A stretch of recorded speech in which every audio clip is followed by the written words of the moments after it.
আপোনালোকলৈ আগবঢ়াইছোঁ আজি দিনটোৰ কেইটামান গুৰুত্বপূৰ্ণ খবৰ। Hello' friends, welcome to my first information YouTube channel. আশা কৰোঁ আপোনালোকৰ ভাল। যিসকল বন্ধু বান্ধৱে মোৰ চেনেলত প্ৰথম ভিডিঅ' চাই আছে, প্লিজ চেনেলটো ছাবস্ক্ৰাইব কৰি দিব। তো বলক ভিডিঅ'টো ষ্টাৰ্ট কৰোঁ। আজিৰে পৰা বৃদ্ধি পালে বাণিজ্যিক গেছ চিলিণ্ডাৰৰ দাম। ৩৯ টকাকৈ বৃদ্ধি চিলিণ্ডাৰৰ দাম। ত্ৰিপুৰা চৰকাৰক ৫ কোটি টকাৰ বান সাহায্য প্ৰদান কৰিলে অসম চৰকাৰে। মুখ্যমন্ত্ৰী হিমন্ত বিশ্ব শৰ্মাৰ হৈ মন্ত্ৰী জয়ন্ত মল্ল বৰুৱাই ত্ৰিপুৰাৰ মুখ্যমন্ত্ৰী ডক্টৰ মানিক চাহাক প্ৰদান কৰে সাহায্যৰ চেক। ডিব্ৰুগড়ত স্থাপন হ'ব মুখ্যমন্ত্ৰীৰ কাৰ্যালয়। এতিয়াৰ পৰা মাহত ৪ দিন ডিব্ৰুগড়ত থাকিব মুখ্যমন্ত্ৰী। গুৱাহাটীত জলপ্ৰলয়, জলবন্দী জনতা, যেনিয়েই যায় তেনিয়েই কেৱল পানী আৰু পানী। গুৱাহাটীৰ কৃত্ৰিম বান সমস্যাৰ বিকল্প কি? ৰাজ্যৰ মহিলাসকলৰ বাবে লৈ আহিছোঁ এক অতি ভাল খবৰ। সাজু কৰক আপোনালোকৰ নথিপত্ৰ, কিয়নো অহা ১ ফেব্ৰুৱাৰীৰ পৰা ৰাজ্যৰ মহিলাসকলৰ একাউণ্টত সোমাব টকা। অহা ১৫ ছেপ্টেম্বৰৰ পৰা আৰম্ভ হ'ব আবেদন প্ৰক্ৰিয়া। আৰু এইবাৰ আবেদন কৰিব লাগিব কেইবাটাও নতুন নিয়মৰ জৰিয়তে। আৰু এইবাৰ লাখ লাখ মহিলাক পুনৰ নতুনকৈ সাঙুৰি ল'ব এই চৰকাৰী ধন প্ৰদানৰ বাবে।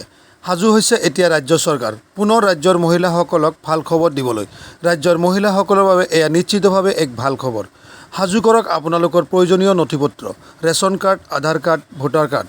১ ফেব্ৰুৱাৰীৰ পৰা ৰাজ্যৰ মহিলাসকলে লাভ কৰিব চৰকাৰী ধন। নতুনকৈ ১ ফেব্ৰুৱাৰীৰ পৰা ৰাজ্যৰ মহিলাসকলক এই ধন দিব চৰকাৰী ফালৰ পৰা, যাৰ বাবে সাজু হৈছে ৰাজ্য চৰকাৰ। ১৫ ছেপ্টেম্বৰৰ পৰা কৰিব পাৰিব আবেদন। নতুনকৈ ১২,৬০,০০০ মহিলাক লোৱা হ'ব সামৰি। এই চৰকাৰী ধন প্ৰদানৰ বাবে ১২,৬০,০০০ মহিলাক সামৰি লোৱা হ'ব। প্ৰতিটো সমষ্টিতে ১০,০০০কৈ মহিলাক দিয়া হ'ব চৰকাৰী ধন। নতুনকৈ প্ৰতিটো সমষ্টিতে ১০,০০০কৈ মহিলাক সামৰি লোৱা হ'ব।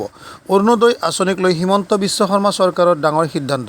অৰুণোদয় 3.0 শীঘ্ৰে এৰি দিয়া হ'ব ৰাজ্যৰ মহিলাসকলৰ বাবে। আৰু মাত্ৰ কেইটামান দিন বাকী আছে মহিলাসকলৰ বাবে 3.0 অৰুণোদয় আঁচনি এৰি দিয়া হ'ব। পূৰ্বতে অৰুণোদয় আঁচনিৰ অন্তৰ্ভুক্ত নোহোৱা প্ৰতিগৰাকী যোগ্য মহিলাক সামৰি লোৱা হ'ব।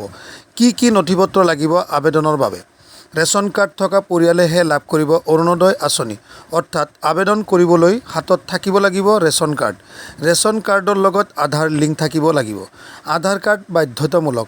আধাৰ লিংক নহ'লে বঞ্চিত হ'ব 3.0 অৰুণোদয় আঁচনিৰ পৰা।